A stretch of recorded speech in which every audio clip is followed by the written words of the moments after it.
For those of you who may not know me, my name is Ryan Wright. I'm the sixth grandchild of Mary Briley Torres. I just wanted to give you some background on, I would say, why I have worked on creating this. Back in January of 2023, my mom let me know that my sweet grandmother had passed away.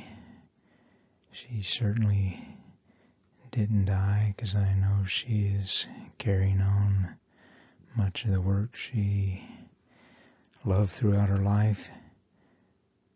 But as I planned to attend her funeral, I had an impression that I needed to stay longer afterwards. There's something that I needed to do. And after all of the events of her funeral, I had some time to go to her house and start to remember some of the things that she taught me throughout my life. And I collected lots of old photos, lots of memories that she had.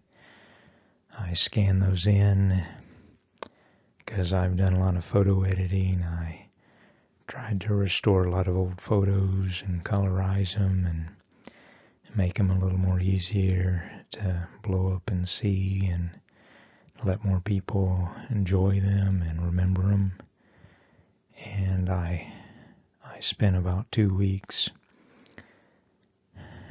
doing that restoration work, and as I was coming close to finishing those, I woke up at probably 3 o'clock in the morning, and I felt there was something that I needed to do, and what I had been working on was good, but there's something else I needed to do. And I walked downstairs, and as I pondered on what Nana might want me to do, I had a distinct feeling that she said, "What you've done is good, but you're not done yet."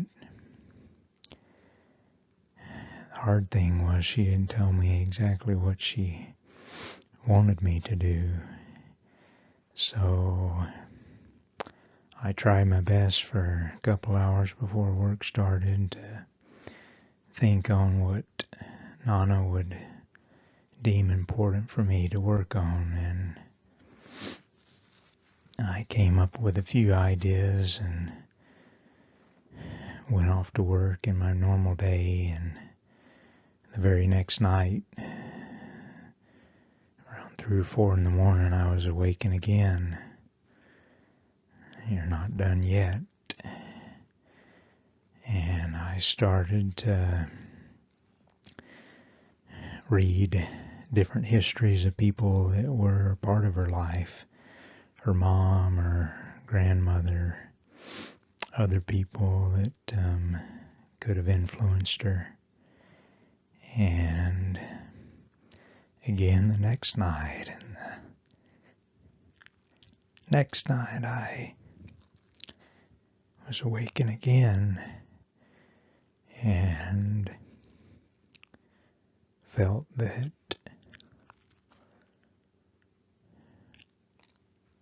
either I or some of her family needed to better know and remember some of the people who made Nana who she is.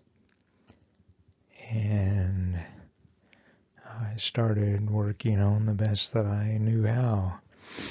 I wasn't given any, open this, here's all the answer type thing. I just learned little by little. One day it might be a person that I never really knew had made a difference in her life. Another day I found a bunch of old Williamson roundups from early 1940s that she had helped to edit, draw pictures for, to participate in. I started learning little different pieces of her life. I felt that she wanted me to do something with my ancestors that directly influenced a lot of people in the Vidor area, and I started learning about the Williamsons and where they came from, what made them who they are. And as I go through these slides, I try to narrate some of it that I think is important, but I would encourage you to seek for yourself. I don't think you can really know and appreciate our ancestors unless you have to sacrifice something, give up some of the time. I would guess I spent over 500 hours in research and editing pictures and trying to put and piece together different parts of her history, and it was all things that were given to me. Many definite miracles happen along the way, and not by accident that I came upon much of this stuff. And can't share everything I've experienced. I'll leave that up to your own personal experience, but I know Nana is alive and well. Our Heavenly Father wants us to remember her and all those who made her who she was. And I hope you will remember her and all that she's taught us, and that we can all do something about it.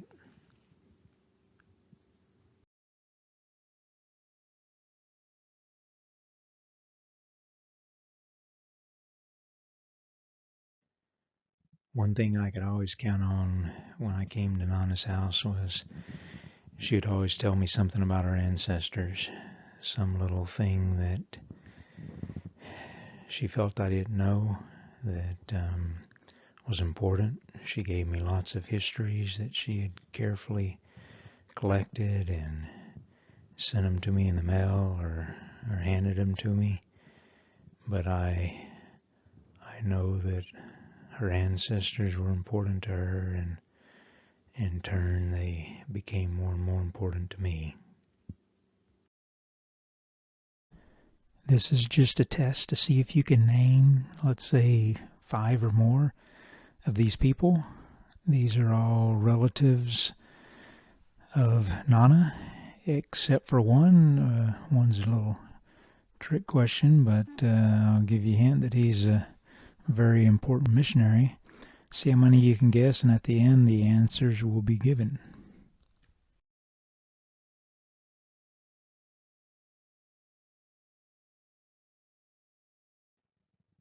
This is also a slide you just have to stop for a minute, read the questions, and try to answer it the best you can.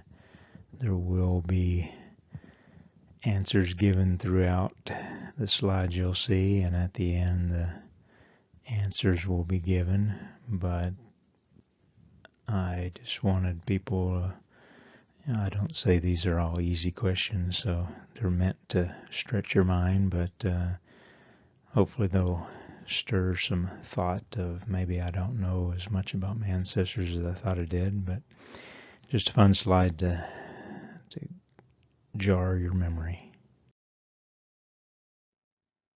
I start here with John Cole because he is one of our early ancestors.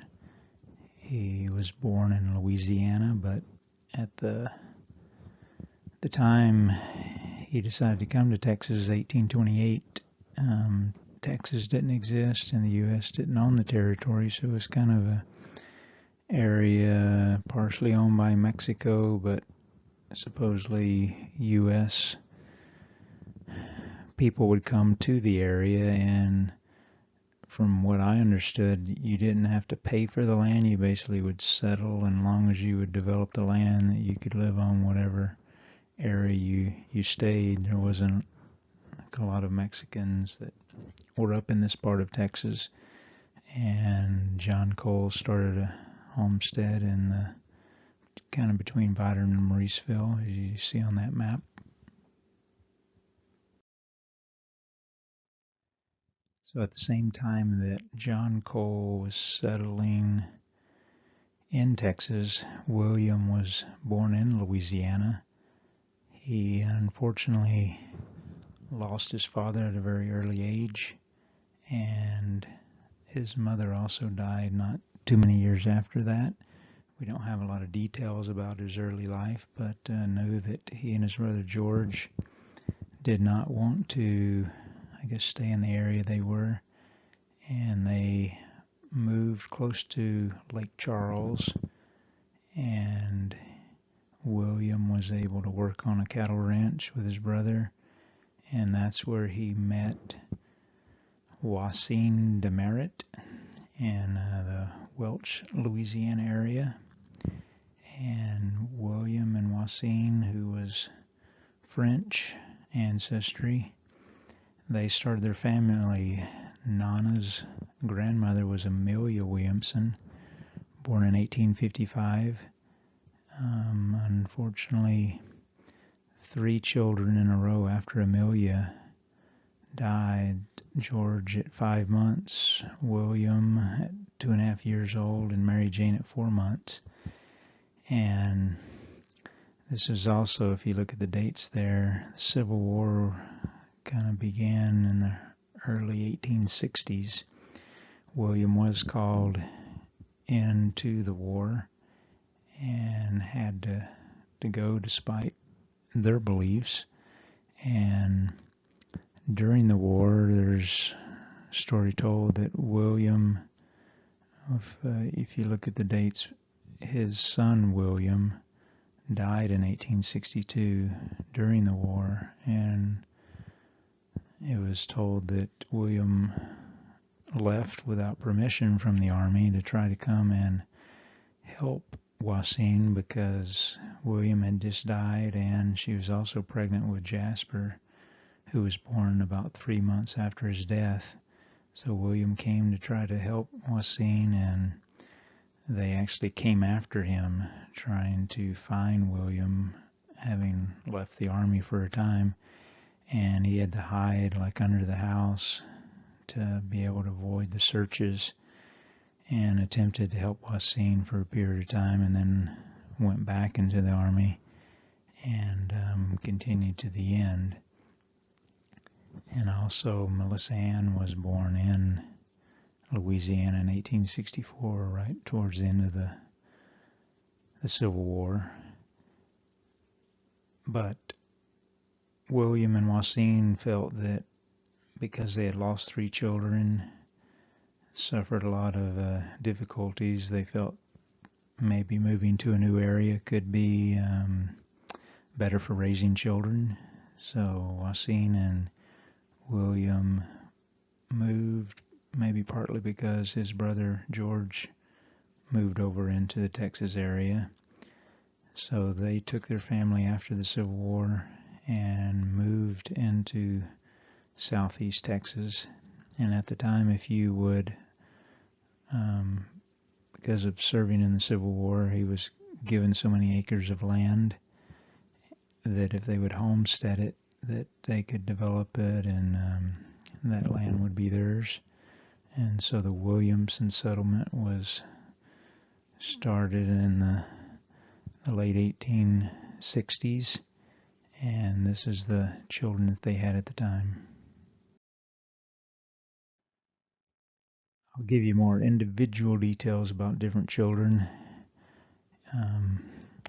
shortly, but when William moved to the area. This map here shows kind of where some of the beginning homes were built. William Williamson's home was just to the northeast of the current church building on 105, and at least during this period of 1900, his son Jasper lived just behind the cemetery, the Williamson Cemetery. His son Perrin Williamson lived a little to the northeast of Jasper, and his daughter Lucidia and Chet Baker lived to the south of him, which would be directly behind the church to the east. And this is kind of the layout of a current map where things were at the time. So this is to give you a kind of a broad view of the Williamson family. So all of these pictures did not exist before, at least in their current form. So I was able to gather different pictures from a lot of different sources and basically colorize them and restore mainly their faces. So it's a little bit higher resolution view. But William and Joycine had 15 children. So our ancestor Amelia was Nana's grandmother, and at least the right side, her youngest sister Epsie Burr Williamson was married James Barney Wright, and so at least the Wright family has two Williamson ancestors, one the oldest and one the youngest.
I've given you just a small summary of some of the Williamson children. I have created another much longer video just for the Williamson family, and I decided to take it out of here just for the sake of time and making this too long. But knowing that some of you may not take the time to watch it or to know more about this family, I just want you to know that this is not an ordinary family. These people were called of God to do certain things here on the earth, and many of them made great sacrifices for us today. When William and Josine were baptized, many of their kids heard various things about these Mormon missionaries. Some of them came back saying, why did you do this?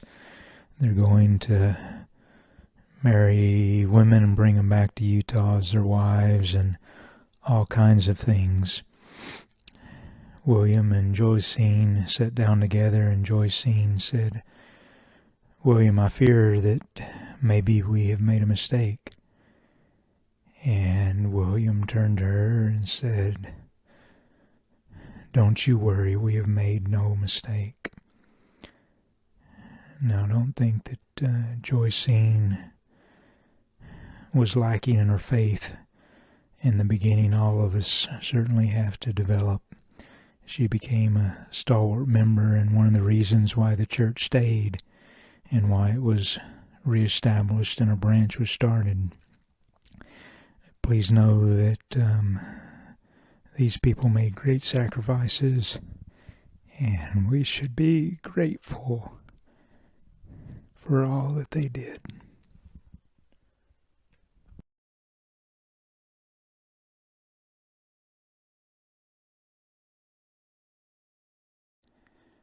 I'm going to go through all of the Williamson children, give you some information about each of them. The first and oldest child of William and Josine was Amelia Williamson. She was known mostly through her life as Millie, and she grew up in Louisiana, born in 1855. So this is about 6 years before the Civil War. So when she was probably old enough to remember much of anything is when her father went off to the Civil War. She also was very acquainted with death. She had 3 younger brothers and sisters who died all during this time when she was still fairly young. And with those 3 younger brothers and sisters dying, she was the only child there that survived there to help her mother during the Civil War when her next brother Jasper was born. So Amelia had a difficult beginning to her childhood. When she was about 12, she moved with her family to the Williamson settlement in Texas, and shortly thereafter she met her husband Absalom Cole, whose family had been one of the original settlers to the area.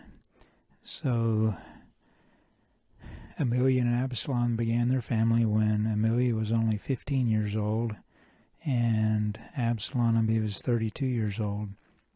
So in those days, a lot of the women did get married fairly young, and the men from all the, at least the ancestors on the Williamson side, generally I think the average age was about 28, 29 when the men would get married. So Amelia actually had, I think, 4 or 5 children before her mother Josine was finished having children. So Amelia and her mother were having children at the same time growing up in the settlement, which was, I'm sure, an interesting beginning, but maybe a lot more common in those days. Amelia had 10 children in all, two of them died very young. So she had the oldest grandchildren of all of her brothers and sisters, and many of them were much older than the others due to the fact that 3 of her brothers and sisters passed away between her and Jasper. Nana's mother was the last girl born. When she was born in the family Bible, they wrote her name as Lucina. So slightly different from what she went by all of her life as Sina. But just an interesting side note. Amelia had an interesting beginning to her marriage where her husband Absalom was part of a large family, and his father, John Cole, had a large settlement with lots of cattle and land. And when each of his children got married, he would give them a herd of cattle. And Absalom was a person who loved to work hard and do a good job, but he did not like taking care of cattle.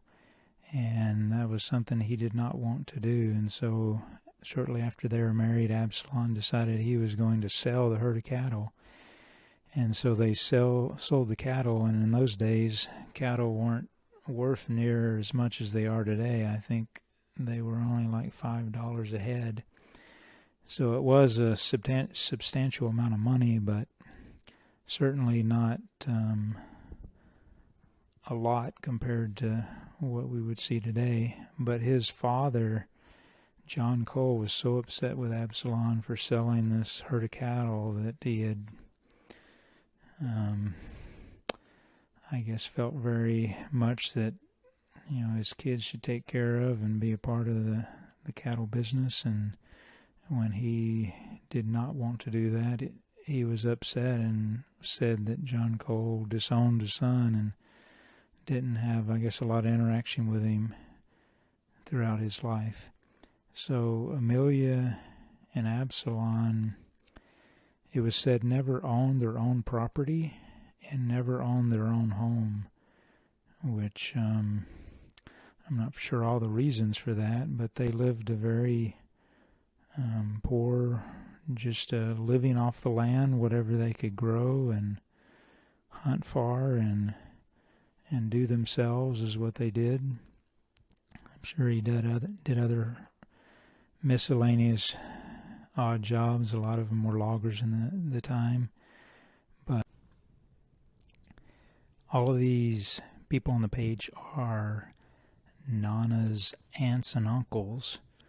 So each of these pictures here, Nana would have likely known all of them to some extent, except for Cinny, who died when he was only 23. So she had the opportunity to, I'm sure, know all of them to some extent, certainly her mother. And I know that she told stories of Uncle Doc. He lived with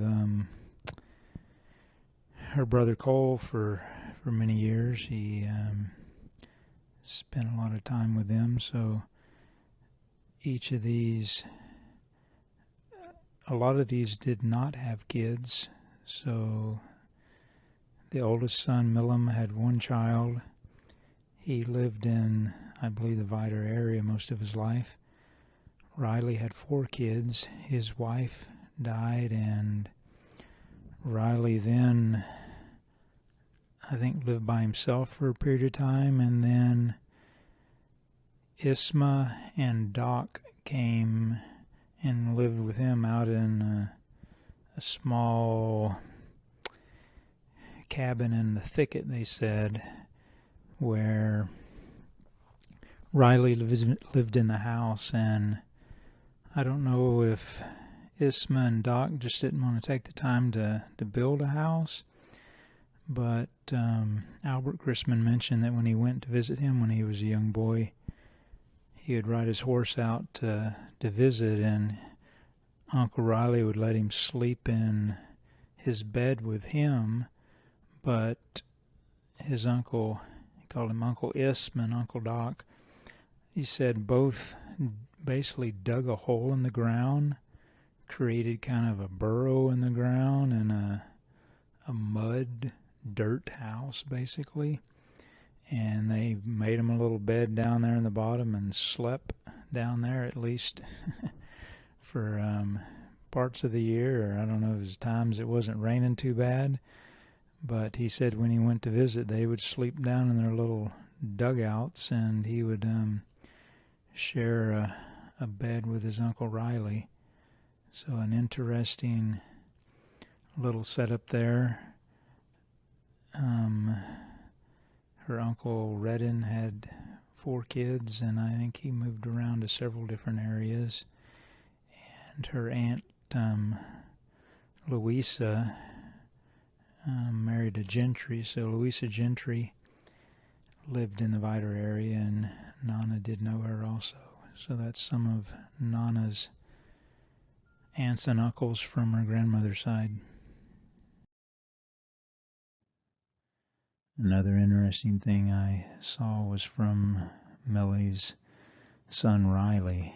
Riley had some difficulties in his life of losing his wife, and also other challenges in his life, but I like that he said that if he was given the choice between heaven and living on earth with his mother, he said he would choose his mother. Another thing I found interesting about Amelia's life, when it's not on the exact date, probably around 1890 or so, Amelia wanted to have a sewing machine. It was, I guess, not a common thing to have a sewing machine at that time, and they knew that they were available, but cost a lot of money. So Amelia and her sister Zilly would go out into the wild, and there was actually cattle roaming in the wild in those days. And she said that they could, if they could get close enough, they could rope the cows, and then they would bring them into the barns, and then they would milk the cows.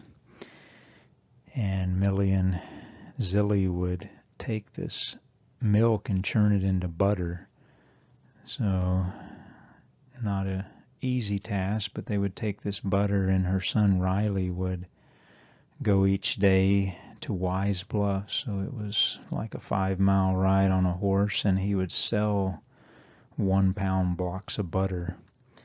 And I didn't see how long it took them, but I'm sure that it was months and months to be able to save up money. But they made this, churn the milk into butter, and would sell it at the closest depot in the area. But after a period of time, they saved an astronomical sum of $60, and Millie bought a sewing machine that she used, and then her mother, I guess Zilly and her together, saved enough where they were able to buy their mother, Wasine, another sewing machine. So that picture in the bottom left is the original sewing machine that Wasine had. I'm not for sure what happened to Millie's sewing machine, but this shows that they were active, hardworking people that saved enough to get something nice that they could use. And Millie went on to be a great seamstress. She made a lot of dresses for her sisters and grandkids and other people in the area. And I'm sure that she taught her daughter Sina the art of sewing, which was passed on to Nana and to others. So that's some of the history of our ancestor Amelia Millie Williamson Cole. So what did Nana possibly get from her grandmother Amelia Cole. She died roughly 20 years before Nana was born, so she never got to know her personally. But Amelia Cole loved flowers and loved plants. It was said that she had over 100 potted plants around her house, and I'm sure far more than that planted in the ground. But she had a love of things that grew. She spent a lot of time outside. She also was known as a good cook, and many of the people said that she had the best cornbread and biscuits. One of the things she was also known to do is to sit out on her front porch and read her Bible. Millie, she grew up during the Civil War, basically, when she was young, and I couldn't find any information showing that she was able to go to any schooling throughout her life, but she did somehow learn to read. Her and Absalom both would sit and read the scriptures. Many future, I guess, nieces and nephews mentioned they would sit and watch her read her scriptures. And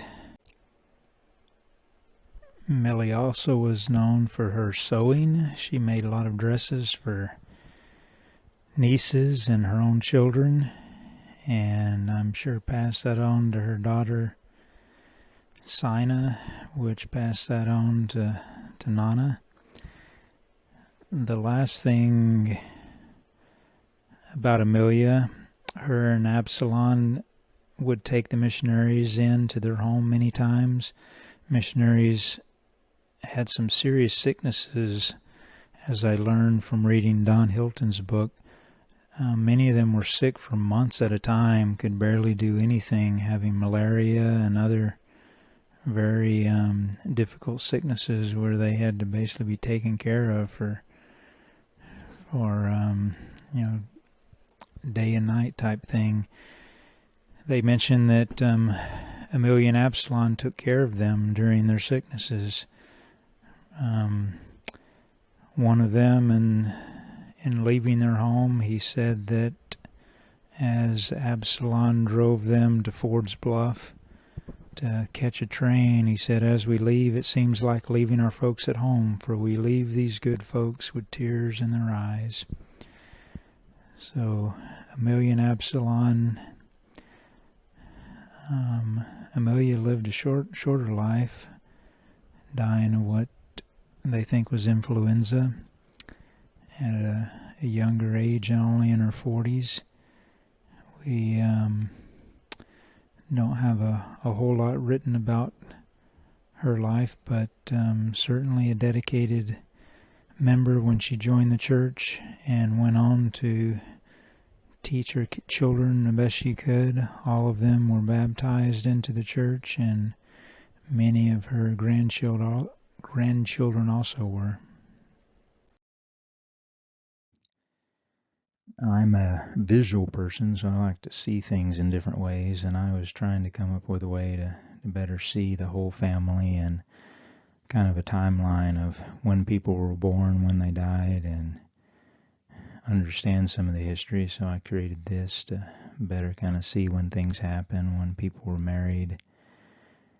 The little yellow, orangish yellow section was the year that different children were baptized, and the little temple icon is when different members of the Williamson children went to the temple, and gives you an idea of some of the history. I also put a line there showing when they moved to Texas, and then a line basically when Nana was born, to see some of the Williamsons that she would have known and associated with.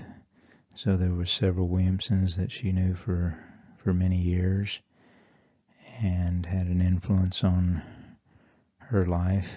This is just kind of a reference to see some of the history of the family. One other thing that was interesting about Wasim, she basically lived about 13 years after she was first baptized, and she was one of the people who strongly urged all of her children to be actively involved in the church, to keep the church running. There was a period of time where some of the kids moved out to work in logging camps, and there wasn't enough people to have the branch, and so she really encouraged her descendants to keep the church alive in the area, and she was instrumental in helping reestablish the branch. And one of the mission presidents came to the area and was very impressed with Wasim, and later say that her and her descendants would do great things in the church, that she would remain faithful, that her children and grandchildren would join the church and have a strong branch of the church in Texas.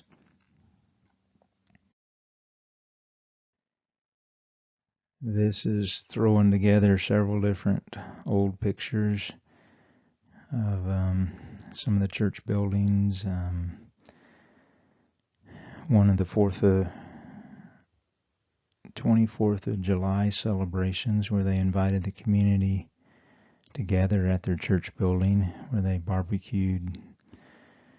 It said 2,200 pounds of barbecue, and invited 7,000 people to come to the Williamson settlement and enjoy the day with them, with a rodeo and dance, and quite an event.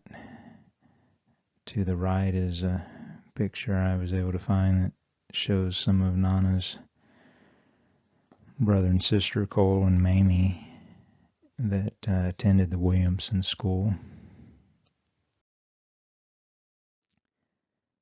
The picture at the top left is the third church building that was the land where the current church is at.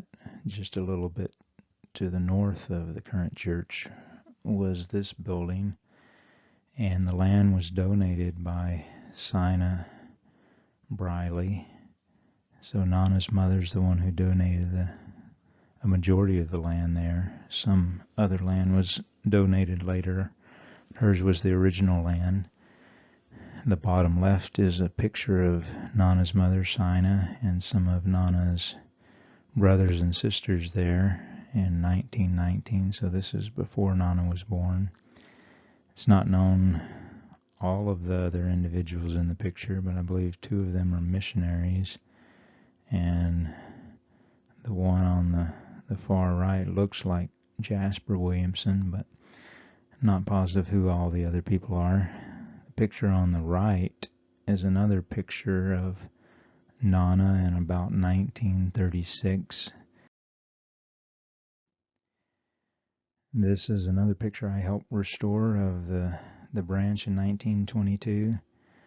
Nana was not born yet, but her mother, Sina, is there pictured along with Cole Thompson, Harry Thompson, and her brother Keith was just young there at the time. Some of the other Williamson family.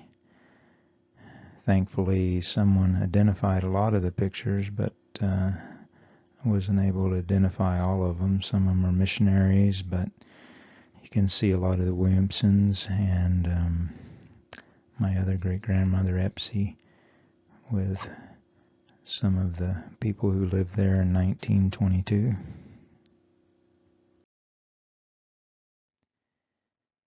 Here's a couple more pictures I tried to restore. The top picture is Nana when she looks like she's probably maybe 18, thereabouts, a teenager, and some of the other members at the time. the bottom picture is a picture taken by the newspaper, so that's why it's kind of rough looking. I tried to improve it a little bit, but it has my dad there in the very center of the picture, my mom and Nana more on the left-hand side, Jan, Patty, my Aunt Janet, and some of the other relatives in the area. Some others might be better at picking up some of the faces, but this picture is, I think, in the early 60s, before the new church building was built.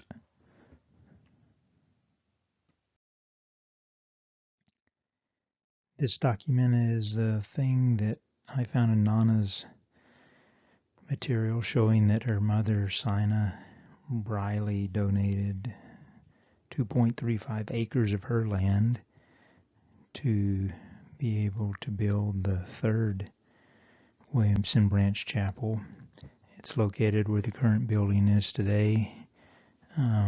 Later on, Quincy Stevenson donated another acre to help provide more of a parking lot and some area around the church. But that is a map of what she donated.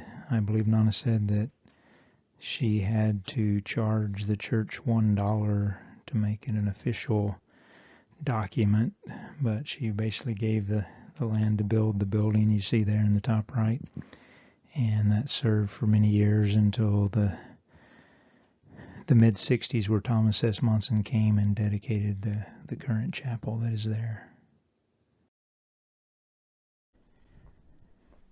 I made this slide for several different purposes. One was to see exactly who from the Williamson family made the sacrifice to go to the temple. If you look on this list, one thing I noticed was that 17 of the 25 people were women. Also, if you look at the men on the page, many of them went to the temple because of the wife they married. And another thing being, if you look at all of these women, or even the men, many of them behind that face, there can be a handful to probably 50 people who also went to the temple as their descendants.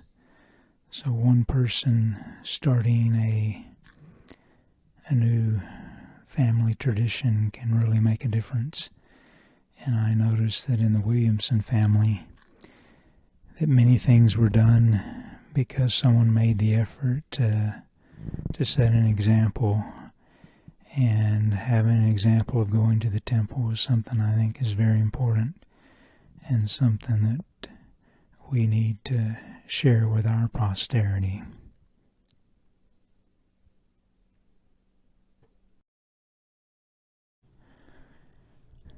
Of all the people in Nana's life, certainly her mother, Sina, would be the one that had the most influence, I would say. She was born in 1884, one of the last children born to Amelia and Absalom Cole. She grew up in a very poor family. Her parents never owned their own land, never owned their own house. But they were hard workers. She learned to garden, and she learned to love plants and flowers from her mother. She was born on Halloween night, and when she turned 1 year old, they said that she cried for about a year. How extensive that was, I guess it's hard to say, but certainly they knew something was wrong with her, and the doctors, not knowing what to do, the doctor suggested that they should have her smoke tobacco. And it was a very common practice in those days that the men and women used tobacco. And so they made a little pipe out of clay for her. And here this little 2-year-old girl was smoking a little pipe. And they even said that loggers that would come and see her, they would buy her tobacco just to see this little 2-year-old walking around with a pipe. But Sana used this pipe when she was even in her bedroom, and Amelia got very scared that she was going to set the house on fire, and so she sat down with Sina and she said, "If you stop smoking tobacco, I'll stop too." And so Sina took both of their little pipes and threw them in a mud hole, and they never touched them again. When she was 6, Sina went to school. She had to go about 3 miles. She would go with her older brothers and sisters, and she would go for about 3 months in the year. I would assume it's mainly more in the winter months when all the harvesting and the farming couldn't be done. And she was in a one-room school. There was kids from 6 all the way to 25 in the school, so quite a variety.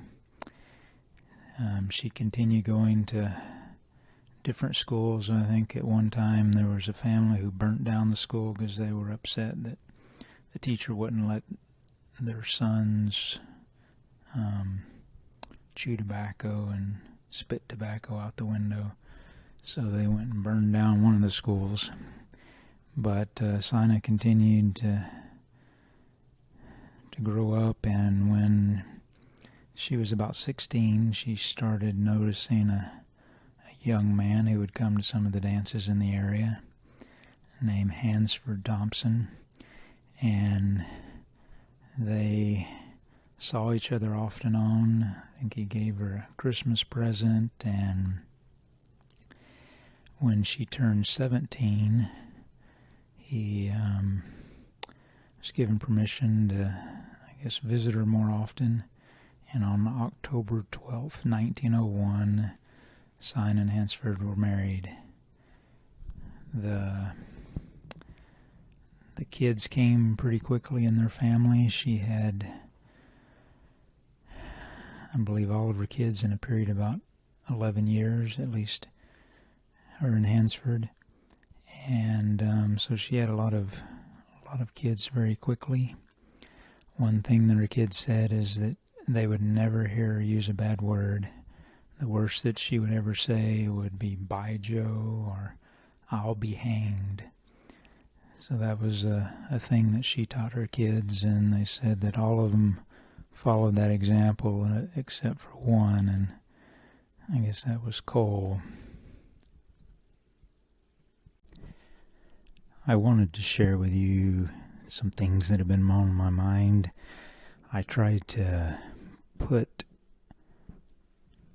Sina's, I guess, history in a chronological order to see the sequence of events and understand what may have been her thinking or what her feelings were towards the church throughout her life.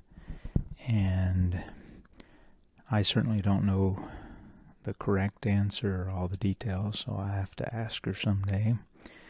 But I kind of put it in order, and you come up with your own conclusions, but I'll at least present the dates and things that happen, and you can decide your own theories. But she was born in 1884, so 16 years later. She's 16 years old. Her grandparents meet the missionaries for the first time and are baptized in 1900 in April. And shortly after that, her older sister, who was, I think, a couple years older than her, Louisa, and her Aunt Epsie were both baptized in August of 1900. So her older sister and aunt and both grandparents had been baptized. And she's 16 at the time.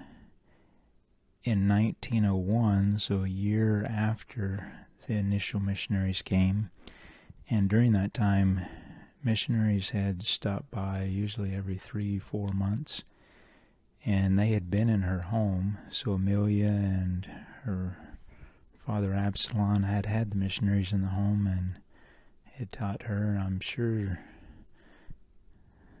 Sina would have to have been at the home, and maybe she wasn't in all the meetings, or it's hard to say how much she knew of the church at the time. But she did say later in her history, if you read about the death of her husband, she was asked about different things, and she said she knew the gospel was true before she was married. So this is about the time when her mother is baptized in January of 1901. She also, right during that time, she meets Hans Thompson, her eventual husband. So she meets him probably right around December of 1900, and they start, I guess, having interactions all of 1901. So during 1901, her mother is baptized. She's married in October of 1901, and we find out later that Hans certainly has some issues with the church, tries to find fault. She says many times that she felt that she knew Hansford knew something was different about the church than all the rest of them, but he kept trying to find fault. So that was throughout their marriage. So they're married in 1901. She has her first baby the next year, Mamie, in 1902. Also in 1902, a year after her mom had been baptized, her father, Absalom, is baptized by the missionaries. And a couple months after that, in April, her brother Dennis, or Uncle Doc, is baptized. So both of her parents, her older sister and her younger brother, are baptized.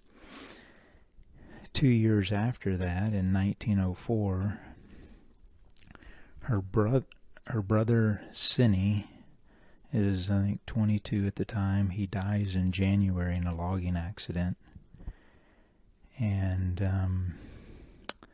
I don't know if the incident had anything to do with it, but her other brother, Riley Cole, who was close to Cinny, he decides to get baptized only a couple weeks after his brother dies. And I assume that due to her brother dying, Sina names her first son Cinny after her brother. So he is born the beginning of 1904, right after her brother dies. He only lives 4 months and dies in July of 1904. And sadly, Sina's mother, Amelia, her Aunt Millie, dies just 6 days after her son Cinny died. So a lot of things happen in 1904. Her brother and her son named Cinny die, and her mother dies. And the following year, so 1905, her father is sick, and the day before he dies, her brothers Milam and Isma Cole are both baptized. I don't know if that was the last wish of her father to his sons, but certainly it was right in that time period, and certainly may have had an impact on them. So Sina sees a lot of things happen. She does have 8 children in about 11 years, so she is a very busy person with children. She's living a ways away from her family, but certainly she would know about her mother and father being baptized, her 2 brothers and her sister. And then we get all the way to the point of her husband, Hance dies in 1915. And I thought shortly after that she moves closer to Williamson and is baptized herself because her husband was against it. But it wasn't that clear. So in 1915 her husband dies, and in 1916 she has, I think it's her second or third visit from Hance. So he comes back and he tells Sina that he needs her to do his temple work, have his temple work done. Now, she doesn't understand what that means. So she's not a member. She's not living, I guess, close enough to go to the church building. So Sina asks the missionaries what to do to have temple work done. And she also has a cousin. So Jasper Williamson's oldest daughter is the first person in the family to go to the temple. So she marries a man. They travel to Salt Lake City, and her name is Edna Kirscher. She marries a Kirscher. So she's living in Salt Lake City in 1913 when actually she's married in 1912. So she had been living in Salt Lake for a few years. So Sina sends the information of her husband Hance, and he is baptized in the Salt Lake Temple in 1916. So I was surprised to realize that her husband Hance is actually the first person baptized in the Thompson family in 1916. And they still go 2 more years. So Sina certainly, I assume that she wasn't able to attend church with all the kids to be able to drive a wagon several miles to get there. I'm sure it wasn't a thing that would be easily done. It would probably take most all of the day. So I don't know how much interaction she had with the church. Maybe she had some with the missionaries. But it's not until 1918, January 4th, that Sina is baptized. And then about 6 months later, her daughter Mamie is baptized when she's 15. And then her son Milton, a couple months after that, was baptized when he was 10. And that's kind of the beginning of the sequence of events which led up to her baptism. So I don't know all that she had been thinking during that time, but she did say later that she knew the church was true before she was married, but it took 17 years before she was baptized. I don't know if, I assume knowing the church is true is one thing, but doing something further to help her progress is another thing. So certainly the Lord gave her challenges. I don't know if that was to lead all of the family closer, but I just thought it was an interesting sequence of events to learn that the Lord does lead us where He needs us to go, and if we're willing, we will progress. And not all of us is perfect in the beginning. Not all of us do everything exactly as maybe we think they should, but it's our direction and where we end up that's the important thing. And certainly after she took hold of the gospel and understood it in its entirety, and more as she went, became a stalwart member for her and teaching her family. So I just thought I would share some of those details.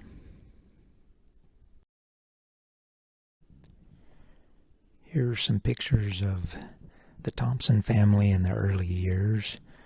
Mamie was the oldest. Her brother Cinny died when he was only 4 months, so we don't have any picture of him. Agnes, or Aunt Bunt, was the next daughter. And Cole was the first boy to live to adulthood. The next son born was Milton. Milton had issues when he was young till he died with seizures, and he must have had some kind of other issues, because I know when Hans died that she had to leave him with someone and gave strict instructions to watch him non-stop. He couldn't just be left alone. So he had maybe some mental issues too, where he wasn't able to think as clearly as some of the others. But also had Harry and Camilla. And then Doris was the youngest, born in 1913, just very young when her father died. This is a slide showing all of Sina's children. We don't have a picture of Cindy because he was only 4 months old when he died. But this is the 10 children that she had. Just wanted to give you a brief background on some of the children and let you know a little bit about their life growing up. Mamie was her first child, born in 1902. She started off with a rough beginning. She was only 6 months old when she was born, so very premature. Had, I'm sure, a lot of difficulties in the beginning for all of them, someone that young and that long ago. But she did survive. When she was only 12 years old, she lost her father. And if you think about what all Sina had to do now to take care of her family, I'm sure that Mamie became basically the mother of the home. Her younger brother Milton had to be constantly watched with his different mental and seizure issues. Her youngest sister Doris was only 1.5 years old, and Camilla was only 3. So I'm sure she had to grow up quickly and function as the mother a lot of the day to take care of these children. She was married when she was 18 to Vivan Chrisman. It was Aunt Sadie's younger brother. And in the beginning, they seemed to have a good marriage and family. She had 3 children, Norma, David, and Albert Chrisman. They were living in Arkansas, and Vivan was working in the oil industry. And he developed typhoid fever, and within a week or two, he was gone. And here she was, only 23 years old, has 3 kids, and no family around. She basically is left to herself. So she loaded up her children, took a train back down to Texas, and had to basically start over. Sina gave her several acres of land next to her property, and she had to figure out how to live. In those days, she didn't live next to a town. She couldn't just have a job she could go to, and she also had 3 young children. So she tried raising chickens in the beginning. She didn't do too well at that, and started washing and ironing clothes for others. She became a good seamstress and did sewing projects for others. She eventually started a dairy where she would get up and milk cows, and soon her sons became old enough to help her, and they had to survive. When she was 29 years old, this is right in the Depression years, I'm sure that not having hardly any money and being alone and all the difficulties of the Depression, she met a man named Mitchell Pivoto, and they were married. I'm sure she wanted some security and help, but unfortunately she did not find it with him. She did have one more child with Mitchell, but shortly after she was born, she left him and moved to Utah for a period of time. She then came back down to Texas during the war years, and during this time is when Nana had just been married. Mamie was called as the Relief Society president during the war years, and so Nana spent lots of time with her, I'm sure. She living next door, and she was also, she would be like 21 years older than Nana, so much older in age. But Nana also always appreciated her example of goodness. She would sometimes make Nana something, and Nana would feel like she needed to return something to her, but Mamie would just say, let me do this so I get the blessings. If you return something to me, then I'm paid, but I just want to serve you sometimes. Mamie had a lot of things she had to go through. Her son joined the service, and so she was left with her younger kids to try to run a dairy. Her son Albert was in high school and wanted to play on Vitor's first football team. I'm sure Mamie needed him more at home, but she said, I'll do the work, you go ahead. And served her family the best that she knew how. When Albert eventually went to BYU after the war, she moved up to be closer to him with her younger daughter, and she developed cancer in only a short period of time. At age 46, she died in 1947. One of the things I always appreciated hearing from Nana, that when Pawpaw Torres was in the military and going to training in Kansas, Nana wanted to visit him before he went off to the war in the Pacific, and she didn't have money to go visit and didn't know how she could be able to pay for tickets on a train to go up there, and not having any money, her sister Mamie gave her what would be $30 in those days. It sounds like a small sum, but I looked up what $30 in those days compared to what it would be today, and it would be about equivalent of $600. So I'm sure Mamie probably gave everything she had to allow Nana to go and visit her husband and see him before he went off to war.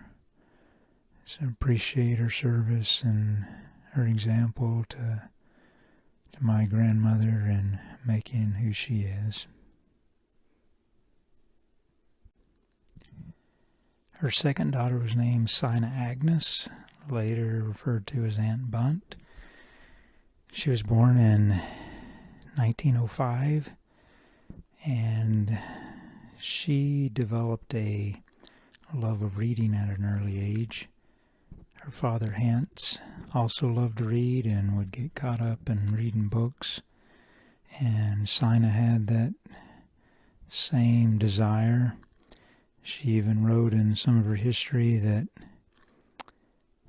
later on she would get caught up reading and, I assume, neglect some of her work, and her mom would get upset with her and even burn some of her books because she was so fixated on reading. And I'm sure Sina had a different mentality about work than most people. She knew it had to be done and couldn't wait on other things, but she did love books and loved to read, which I'm sure different in the family have also. When her father died, she was 10 years old, so she certainly did her fair share of helping, I'm sure, in the family with her older sister. She was baptized when she was 14 in 1919, so about a year after her mom was baptized. And she had said that before she was baptized, there was other people that gave her a hard time, giving her a lot of anti-information about the church, that the missionaries were going to marry her and take her off to Utah as one of her wives, and gave her, I guess, a difficult time to make that decision. But she did make that decision herself. When she was 17, she met Noah Lee Crosby at the Pine Forest School, and they were married in 1922.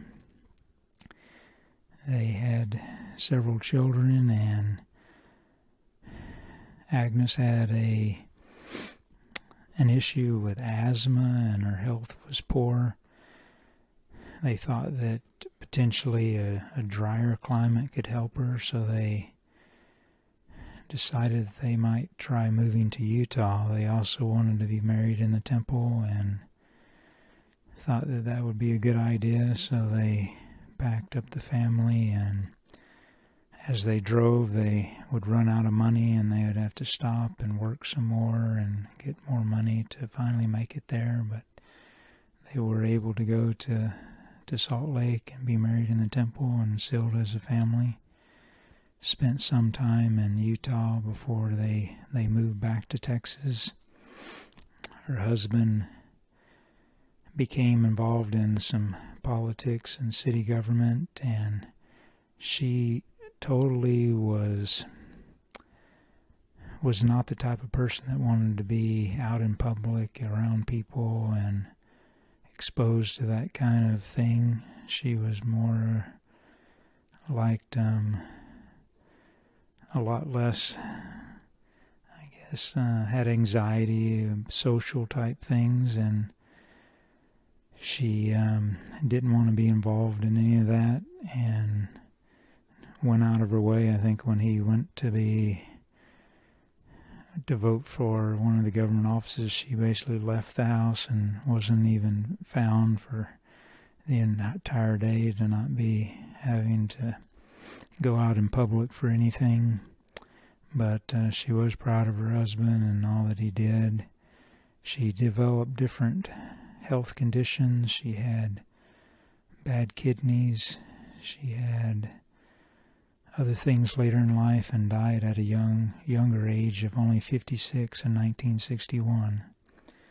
But taught her children well and passed on some of the things she learned growing up in her life. I could tell you a lot of stories about Uncle Cole Thompson, but I think if you want to hear a lot of them, you can get some that Nana had recorded and written down. I did want to say a few things about his life. He was only 8 years old when his dad died, and he had to become the man of the house. He had to grow up quickly. I'm sure he felt a sense of the struggle that his mom had, and he did a great deal of effort to help his mom.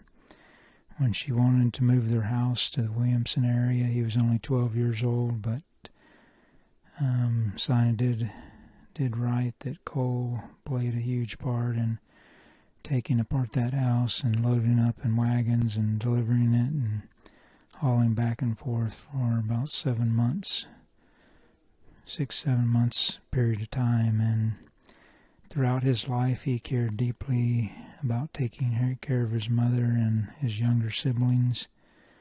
He did help provide a home and other things for his mother, and I'm sure supported her in different ways.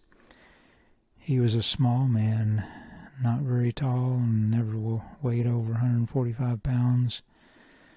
Had several different ranches in the Vidor area, and eventually moved up into Arkansas, and then closer to Texarkana and Jefferson area.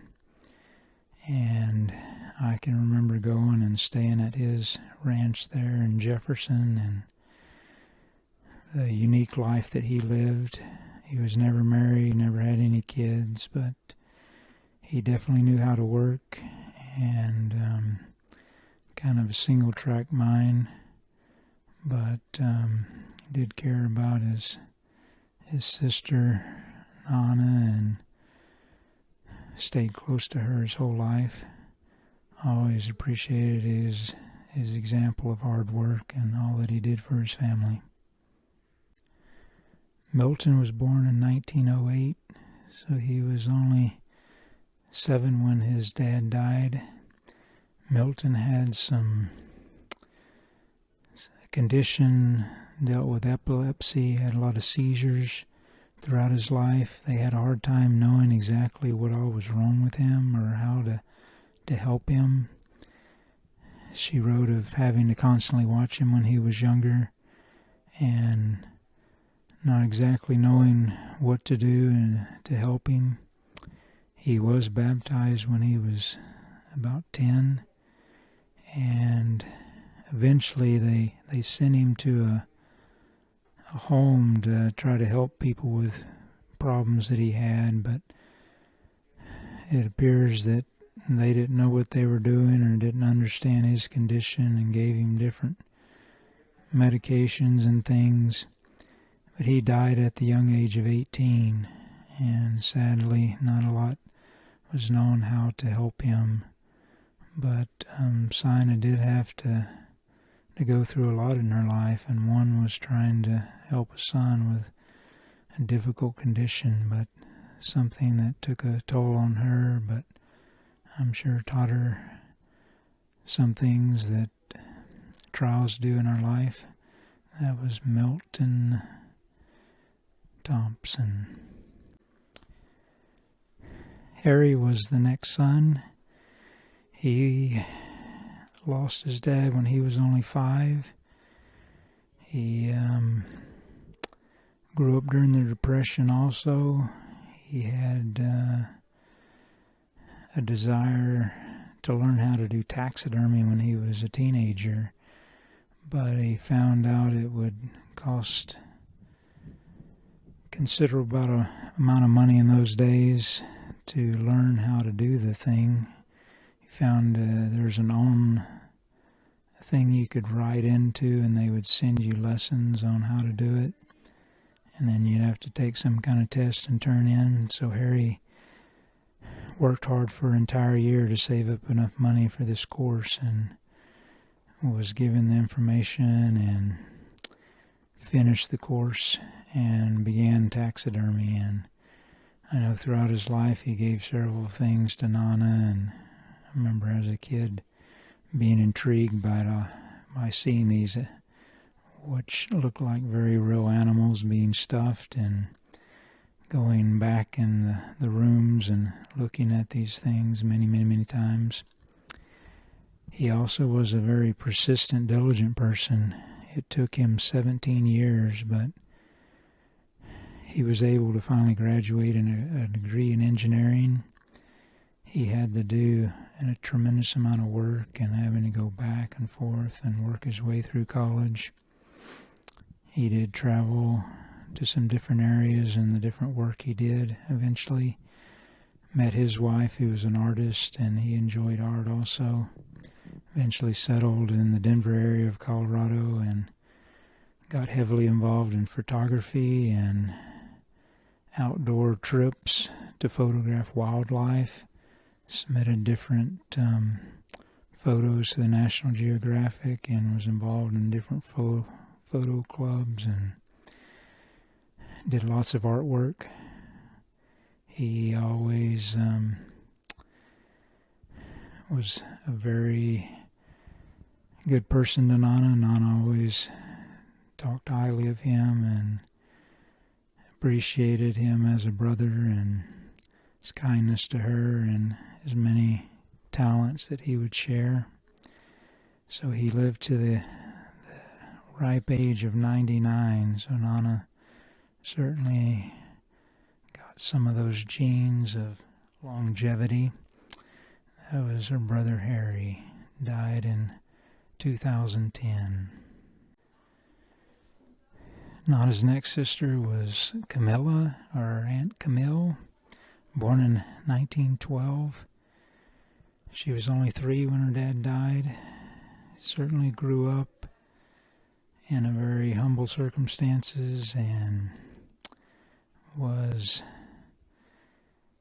exposed to all of the difficulties of her life due to her circumstances, but she found a job, I think, first when she was about 15, saved up her money, and eventually met her husband, who came from San Antonio.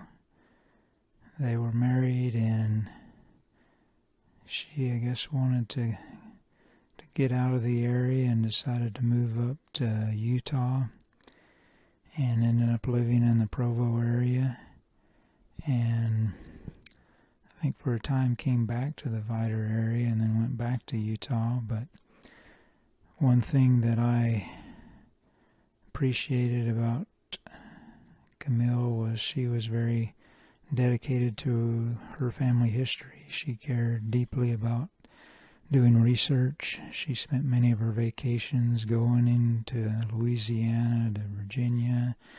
She went to the National Archives in Washington, D.C. She spent time in the Salt Lake Family History Library and wrote books and articles and histories.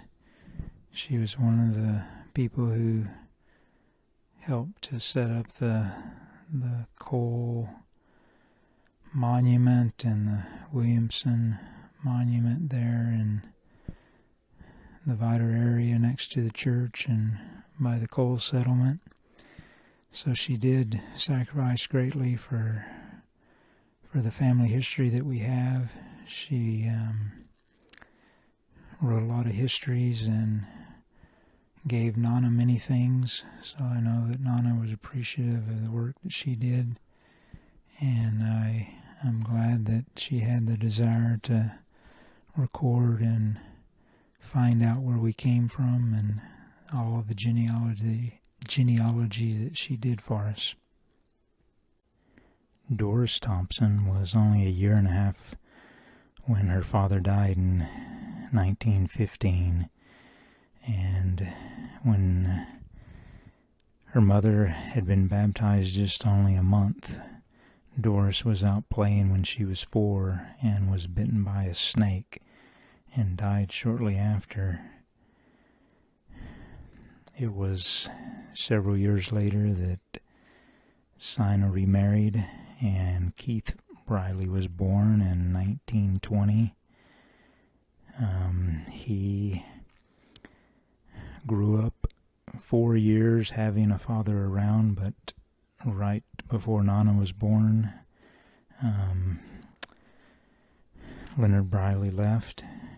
So Keith and Nana grew up together with no father. When Keith was about 12 years old, this is shortly after the Great Depression, or during the Great Depression, Keith was sent to work in dairies. So at 12 years old, he basically left home and went to work. And he would live with these farmers and work every day and go to school. So Nana said ever since she was about 8 years old, Keith basically left home and he would occasionally come back. But she would see him at school sometimes, and she said that he would sometimes give her some candy or different things that he had earned money for. He said that he was always kind to her, and sadly he was engaged to be married, but the girl from Buna ended up dying, and so Keith joined the Navy and went into the war. He traveled in many South Pacific islands and was involved in various conflicts.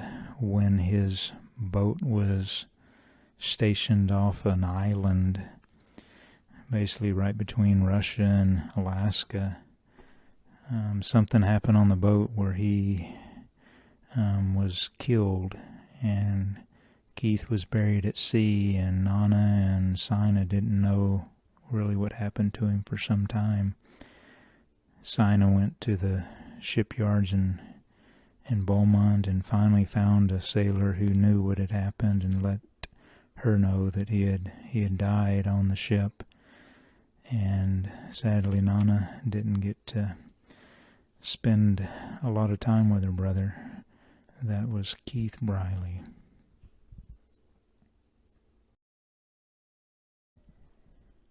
It was not Sina's lot in life to have a life of ease and comfort. She had to work to survive, and throughout her life she learned to work while she was up walking. And if she sat, she sewed, she knitted, she shelled beans and peas and everything else. So she, in her lifetime, made over 800 quilts that she donated to others. She donated land to people that were in need and had needs of various things. She always encouraged her family to be engaged in good things, to not be idle. And I know that Nana followed her example because she saw her every day doing these things. And I always appreciated Nana's diligence to be about doing good, positive, uplifting things. You rarely saw her just sitting, and it was usually to visit with me or whoever came. If they weren't visiting, she was off doing things. So I appreciate the example of Sina. Even though I never met her, I felt that Nana made sure that I knew that her mom was important to her, and she gave her many of the things that she enjoyed.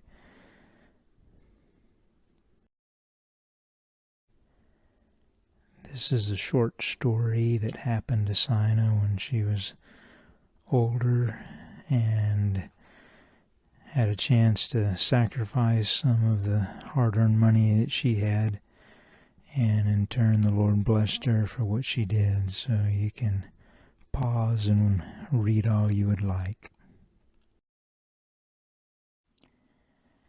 When I was growing up, I heard a lot of different stories about Leonard Briley. Most of them weren't positive. I read some histories that Nana had written, and she mentioned that she had been made fun of as a girl because she never knew her dad or who he was. I guess I didn't have a lot of good feelings about him. If someone were to leave and not help at all your entire life in raising you, and I guess those feelings are not bad, I would say, just not anything real positive. And as I was working on this project, I worked on several different pictures of Leonard. I read brief things about him, and then started thinking, what role did he really play in Nana's life? And the thought came to me that what if Leonard had stayed, and what would that have done to Nana? And the feeling that came to me was she would not be the person she is today.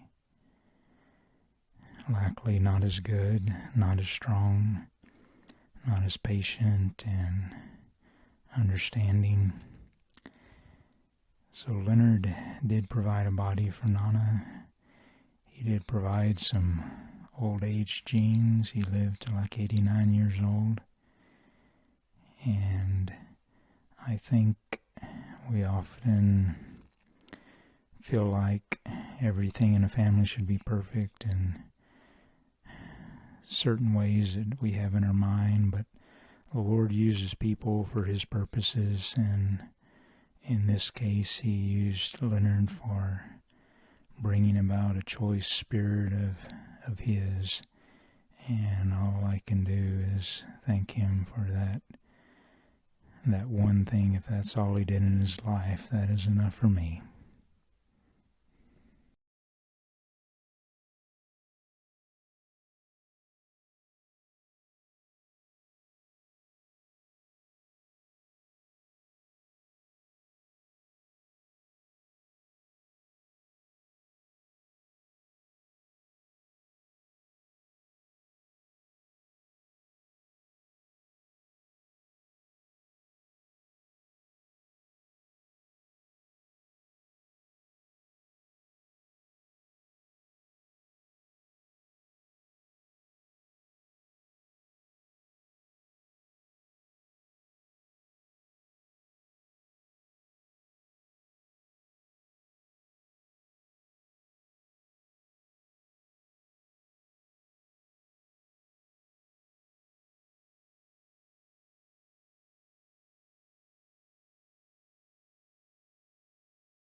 She's still funny, and it's funny because her mind is not there. Can't think what the hell. You are totally fine. But she still has a sense of humor. What's your name? Are you sure it's not pudding and Dane? Well, because I had a good mother. She didn't say, you better do this, you better do that. She taught us how to keep the commandments without jamming us.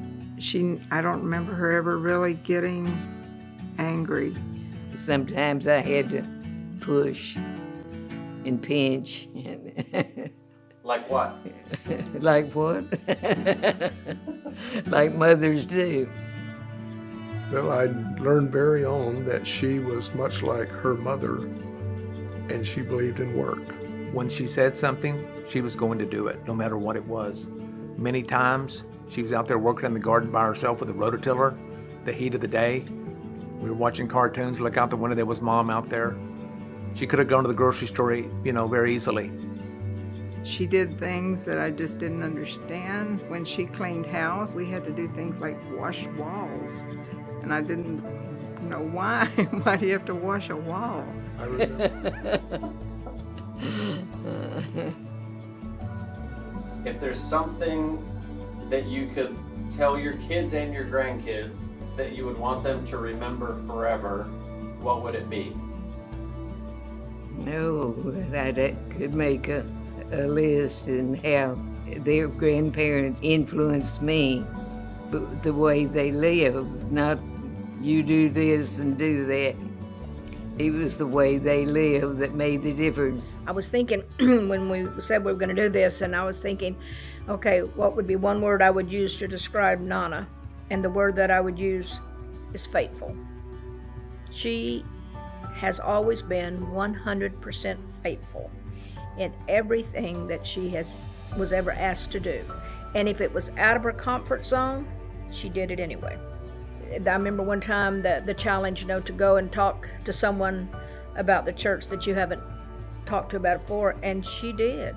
She went and found this person. It was hard for her because she wrote it in her journal, and we knew it was hard for her, but she did it anyway. But when she was involved in family history, she didn't need anybody here. We were kind of intruding when we came over to visit because she was so involved in that room, her family history room, doing indexing and FREP, all these things to do with family history. Somebody said I never could learn to use the computer. And I thought, oh boy, here we go. And I learned it like that.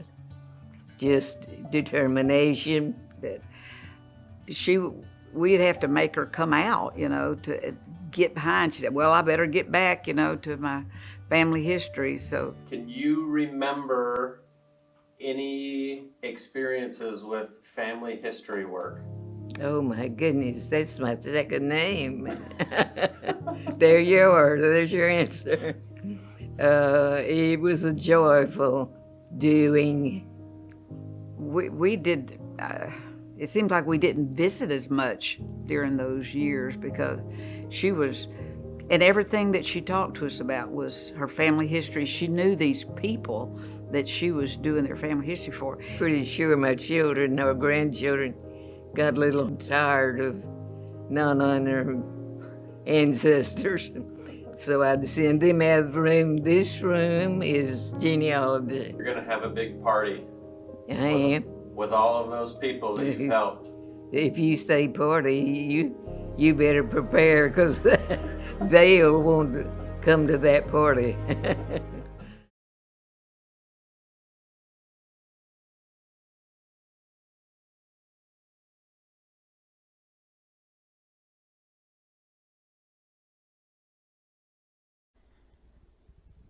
Nana, thank you for showing me how to live better, how to use my time better, how to appreciate those who came before me. I love you. Pray that I can live, that I can be with you again.